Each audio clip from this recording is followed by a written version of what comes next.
Hello viewers, welcome to Swarali audio stories. నేను మీ స్వరాలి. రామాలవసు సీత 33 భాగంతో మళ్ళీ మీ ముందుకొచ్చాను. స్టోరీ కనుక నచ్చినట్లయితే లైక్ చేయండి, ఛానల్ని సబ్స్క్రైబ్ చేసుకోండి. అలాగే స్టోరీ ఎలా ఉందో కామెంట్ చేయడం అస్సలు మర్చిపోకండి. ఇక లేట్ చేయకుండా మనం మన స్టోరీలోకి వెళ్ళిపోదాం. స్లోగా శిల్ప సీతు మెదడులోకి తను అనుకున్న ప్లాన్ ఎక్కించడం స్టార్ట్ చేసింది. శిల్పకి ప్రస్తుతం రామ్ ముఖ్యం. అతని కోసం ఆమె ఏం చేయడానికైనా సిద్ధమే.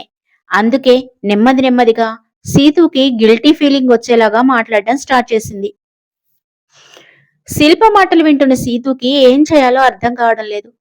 తన ఫ్రెండ్ తనపై పెట్టుకున్న నమ్మకాన్ని నిలబెట్టుకుంటున్నానని ప్రౌడ్గా ఫీల్ అవ్వాలా, లేక రామ్తో తన ప్రేమ బంధాన్ని శాశ్వతంగా తెంచేసుకోవాలో అర్థం కాలేదు. ఇప్పుడిప్పుడే పెంచుకున్న ప్రేమని శాశ్వతంగా సమాధి చేస్తున్నందుకు బాధపడాలో అర్థం కాలేదు. అయితే శిల్ప ప్లాన్ మాత్రం బాగానే వర్కౌట్ అయింది. శిల్పని ఎలా కన్విన్స్ చేయాలో తెలియని సీతు, శిల్ప, నువ్వంటే రామ్కి చాలా ఇష్టం. తను నీతో కలిసి లైఫ్ లీడ్ చేయాలని అనుకుంటున్నాడు. ఆ రోజు అనుకోకుండా జరిగిన దాంట్లో నా ప్రమేయం లేదని నువ్వు అర్థం చేసుకుంటే చాలు అని బాధగా అన్నది సీతు. శిల్ప ఏదో బాధపడుతున్నట్టుగా యాక్ట్ చేస్తూ, నువ్వు చెప్పింది నిజమే, కానీ ఈ ఇంట్లో వాళ్ళెవ్వరికీ నేనంటే ఇష్టం లేదు. ఇక రామ్కి నాకు పెళ్ళెలా చేస్తారు అని అడిగింది. సీతు బాధపడుతూ, శిల్ప, నువ్వు అనవసరంగా ఇంట్లో వాళ్ళ గురించి ఎక్కువగా ఆలోచిస్తున్నావేమో. వాళ్ళందరూ కూడా నీ గురించి మంచిగానే అనుకుంటారు. వాళ్ళకి నిజం తెలియదు కాబట్టి ఇప్పుడు అలా ఫీల్ అవుతున్నారేమో. రేపు నిజం తెలిసిన తర్వాత నిన్ను కూడా యాక్సెప్ట్ చేస్తారు. ఈ విషయంలో నువ్వు అస్సలు బాధపడద్దు అంది శిల్ప వైపు చూస్తూ. దానికి శిల్ప రెస్పాండ్ అవుతూ, సీతు, నువ్వు చెప్పేదంతా నేను బాధపడకూడదని, నన్ను ఓదార్చడానికేనని నాకు బాగా తెలుసు. కానీ 6 మంత్స్ లోపు రామునికి డివోర్స్ ఇవ్వకపోతే నాకు సూసైడ్ చేసుకోవడం తప్పితే వేరే ఆప్షన్ లేదు. రామ్ లేని లైఫ్ లీడ్ చేయడం కన్నా చనిపోవడమే నాకు ఎంతో బెటర్ అంది గట్టిగా ఏడుస్తూ. సీతు ఆ మాటలకు చాలా హర్ట్ అయింది. తన ఫ్రెండ్ తనపై పెట్టుకున్న నమ్మకాన్ని వమ్ము చేసినందుకు చాలా రిగ్రెట్ గా ఫీల్ అయింది. తర్వాత శిల్ప ఏవో కళ్ళబొల్లి ఏడుపులు ఏడుస్తూ సీతుని నమ్మించడానికి చాలాసేపు చాలా మాటలు చెప్పి తిరిగి తన రూమ్కి వెళ్ళిపోయింది. శిల్ప వెళ్ళిపోయిన తర్వాత కూడా సీతు చాలాసేపు అలా బాధపడుతూనే ఉండిపోయింది. తన మనసులో ఎంత బాధ ఉన్నా కూడా రామ్కి డివోర్స్ ఇవ్వడానికే డిసైడ్ అయింది. తన మనసులో చిగురిస్తున్న ప్రేమను అక్కడే చంపేసింది. ఒక నిర్ణయానికి వచ్చిన దానిలాగా లేచి ఫ్రెష్ అయ్యి ఎలా అయినా సరే రామ్ ఇచ్చిన వర్క్ కంప్లీట్ చేయాలి అని ఆఫీస్కి బయలుదేరింది. రామ్ తన మీటింగ్ అయ్యాక సీతు ఆఫీస్లో వర్క్ చేసుకోవడం చూసి సీతుకి కాల్ చేసి ఆమెని తన క్యాబిన్కి రమ్మని చెప్పాడు. రామ్ కాల్ కట్ చేసిన తర్వాత సీతు వెంటనే రామ్ క్యాబిన్కి వెళ్ళింది. రామ్ ముఖంలోకి చూడలేక తల వంచుకొని నిలబడింది. వర్క్ ఎంతవరకు వచ్చింది అని కూల్గా అడిగాడు రామ్. దేని గురించో మాట్లాడతాడు అనుకుంటే వర్క్ గురించి మాట్లాడడంతో అయిపోవచ్చింది బాస్, మీరిచ్చిన వర్కే చేస్తున్నాను అని ఏటో చూస్తూ సమాధానం చెప్పింది సీతు.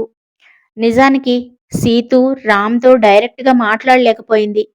శిల్ప అంతలా ఆమె మనసుని మార్చడానికి ట్రై చేసింది. సీతు ప్రవర్తన కొంచెం తేడాగా అనిపించింది రామ్కి. కానీ అదేమీ పట్టించుకోకుండా సరే వెళ్ళి వర్క్ కంప్లీట్ చెయ్యి అని మాత్రం అన్నాడు రామ్. సరే అని చెప్పి అక్కడి నుంచి వెళ్ళిపోయింది Situ.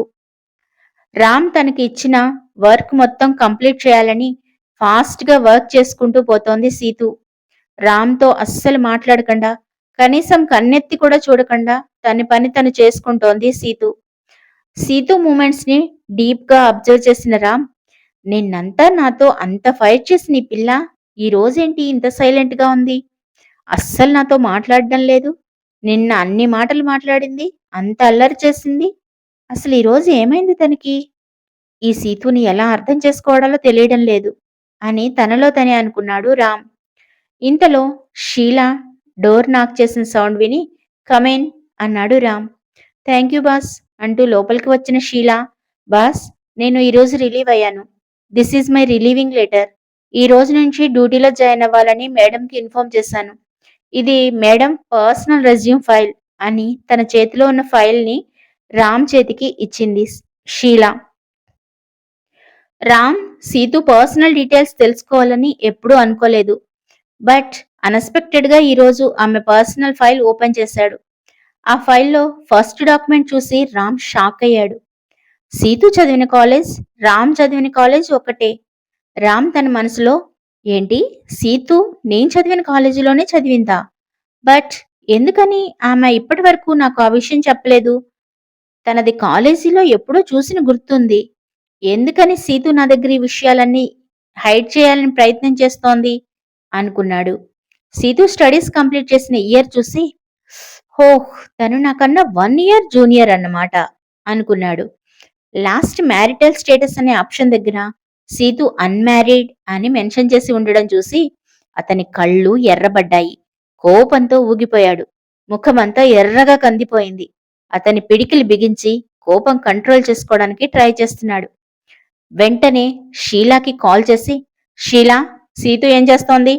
Ask her to come to my cabin అని కాల్ కట్ చేశాడు. ఎప్పుడూ లేనిది రామ్ అలా సింహంలా గర్జించేసరికి వణికిపోయింది షీల. వెంటనే సీతు దగ్గరికి వెళ్లి, మేడం, ఏం మిస్టేక్ జరిగిందో తెలీదు. సార్ మిమ్మల్ని ఇమ్మీడియట్ గా రమ్మని కాల్ చేశారు. ఎందుకో ఆయన చాలా కోపంగా ఉన్నారు.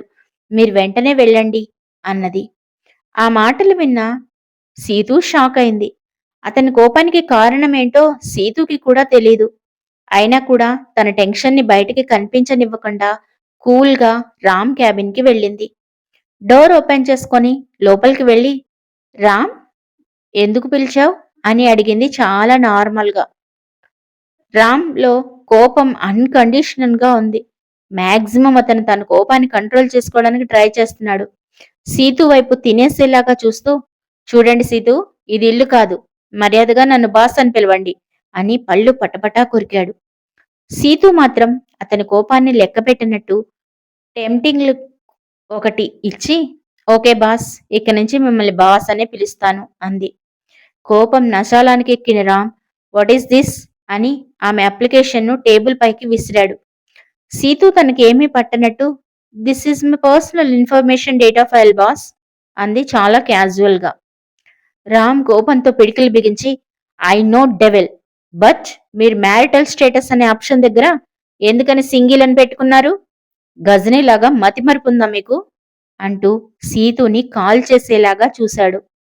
సీతు ఏమీ మాట్లాడకుండా కామ్‌గా ఉండిపోయింది. సీతు అలా సైలెంట్‌గా ఉండడం చూసి సీతుని రెచ్చగొట్టి ఎలాగైనా సరే మాట్లాడించాలని చూశాడు. తన పక్కనే ఉన్న పెద్ద ఫ్లవర్ వాస్ తీసి గట్టిగా నేలకేసి కొట్టాడు. ఆ ఫ్లవర్ వాస్ పగిలిన శబ్దాన్ని బట్టి రామ్ ఎంత కోపంగా ఉన్నాడో సీతు ఊహించగలిగింది. కానీ పైకి మాత్రం ఏమీ ఎక్స్‌ప్రెస్ చేయకుండా, నేను సింగిల్‌గానే ఉండాలనుకుంటున్నాను. అందుకే మ్యారిటల్ స్టేటస్ దగ్గర సింగిల్ అని పెట్టాను. మరో 6 మంత్స్‌లో ఇది ఎలాగో జరిగే పనే కదా! అందుకే ఇప్పుడే అలా మెన్షన్ చేశాను అంది చాలా నార్మల్‌గా. సీతు నుండి అలాంటి ఆన్సర్ ఎక్స్‌పెక్ట్ చేయని రామ్‌కి సీతు పైన తట్టుకోలేని కోపం వచ్చింది. ఆమె పర్సనల్ ఫైల్ తీసుకొని ఆమె ముఖంపైకి ఫోర్స్‌గా విసిరేశాడు. సీతుకి వార్నింగ్ ఇస్తున్నట్లుగా, ప్రెజెంట్ నువ్వు నా వైఫ్‌వి. అందులో ఎలాంటి మార్పు లేదు. ఈ 6 మంత్స్ కంప్లీట్ అయ్యే వరకు నేనే నీ భర్తని. అది నువ్వు గుర్తుపెట్టుకో. ఇలాంటి పిచ్చి పిచ్చి పనులు చేసి నా పేషెన్స్‌ని టెస్ట్ చేయకు అన్నాడు రామ్. తనపై పడిన పేపర్స్‌ని అన్నీ కలెక్ట్ చేసుకొని రామ్ చెప్పిన మాటలేవి లెక్క చేయనట్లుగా మొహం పెట్టి క్యాబిన్ నుంచి బయటకొచ్చేసింది సీతు. రామ్ పెయిన్ తనకు అర్థమైనా కూడా పదే పదే శిల్ప మాటలే సీతుకి గుర్తుకొస్తున్నాయి. శిల్పకి ద్రోహం చేయకుండా రామ్ నుండి డివైడ్ అయిపోవాలని నిర్ణయించుకుంది సీతు. సీతు అలా బయటకు వెళ్ళిపోవడంతో రామ్ తనని తాను కంట్రోల్ చేసుకోలేకపోయాడు. సింగిల్ అనే వర్డ్ అతని మనసులో పదే పదే మెదిలి పిచ్చివాడైపోయాడు. పిడికిలి గట్టిగా బిగించి ఎదురుగా ఉన్న గోడపైన గట్టిగా పిడికిలితో గట్టిగా కొట్టాడు. తన హ్యాండ్ కట్టై బ్లడ్ విపరీతంగా పోతున్నా కూడా అతనికి నొప్పిగా అనిపించలేదు. ఎడిటింగ్ కోసం ఒక లెటర్ తీసుకొచ్చిన సీతు రామ్ మొహం కూడా చూడకుండా టేబుల్ పైన లెటర్ పెట్టి వెళ్ళిపోతోంది. ఈలోపు ఎదురుగా ఉన్న నేల మీద బ్లడ్ స్ట్రైన్స్ కనిపించాయి. వెంటనే వెనక్కి తిరిగి చూసిన సీతుకి రామ్ చేతి నుంచి బ్లడ్ కారడం కనిపించింది. సీతు మనసు బాధతో విలవిల్లాడినా వెంటనే శిల్ప గుర్తుకు వచ్చి, రామ్‌కి ఎలా అయినా దూరం అవ్వాలనుకొని తనకు ఏమీ పట్టనట్టుగా బయటికి వెళ్ళిపోవాలి అనుకుంది. బట్ తన వల్ల కాలేదు. వెంటనే ఎదురుగా ఉన్న టిష్యూస్ తీసుకొని, "అయ్యో! మీ చేతికి దెబ్బ ఎలా తగిలింది? బ్లీడింగ్ కూడా అవుతోంది" అంటూ టిష్యూస్‌తో బ్లడ్ అంతా తుడుస్తోంది. రామ్ కోపంగా, "నో! నాతో అబద్ధం చెప్పేవాళ్ళు నన్ను టచ్ చేయడానికి వీల్లేదు" అని బాధగా అరిచాడు. సీతు ఏడుస్తూ, "ప్లీజ్ రామ్, బ్లీడింగ్ చాలా ఎక్కువగా ఉంది. అర్థం చేసుకోండి. ముందు ఫస్ట్ ఎయిడ్ చేయనివ్వండి. తర్వాత మిగిలిన విషయాలు మాట్లాడుకుందాం" అని కంగారు పడింది. రామ్ కోపంగా తన చేతిని వెనక్కి లాక్కుంటూ, "ఒకసారి చెప్తే నీకు అర్థం కాదా? Please get out from here. I don't love you. I hate you" అని పెద్దగా అరిచాడు. సీతు ఏడుస్తూ, "ప్లీజ్ రామ్, కావాలంటే కొట్టు. నీ చేతికి కట్టు కట్టాక ఒక్క నిమిషం కూడా నేనిక్కడుండను" అని బతిమిలాడింది. అంతలోనే కరిగిపోతోంది. అంతలోనే గట్టిపడిపోతోంది సీతు మనసు. మరి సీతు శిల్పకిచ్చిన మాట నిలబెట్టుకుంటుందా? శిల్ప ప్లాన్ వర్కౌట్ అవుతుందా? రామ్‌కి, సీతూకి మధ్యలో ప్రేమ ఉన్నది అన్న సంగతి వాళ్ళు గుర్తించగలుగుతారా? వీటన్నిటికి సమాధానాలు మీకు తెలుసుకోవాలనుంది కదా! చెప్పాలని నాకు కూడా ఉంది. అందుకే వింటూనే ఉండండి 'రామ లవ్స్ సీత'. స్టోరీ కనుక నచ్చినట్లయితే లైక్ చేసి సబ్స్క్రైబ్ చేసుకోవచ్చు కదా!